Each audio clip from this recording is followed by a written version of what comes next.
আজ রবিবার কেন ফোন দেবো? বস বস খেতে বস, রান্না হয়ে গেছে, আয় বস। এখন বাজছে 2:30টা আর এই যে না কিনে দেবো না।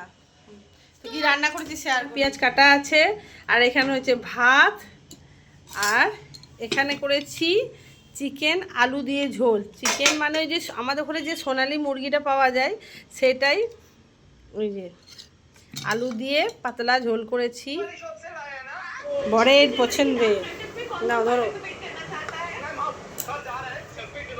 বাটা মশলাতে সব কুচি কুচি কুচি করা মশলা। বলো কেমন হয়েছে? ভালো লাগে? কুচো মশলা, হ্যাঁ ভালো হয়েছে। আর এদিকে মেয়েকে বসিয়ে দিয়েছি খেতে, কিন্তু এই যে বসে বসে মোবাইল দেখছে, আমার খাইয়ে দিতে হবে।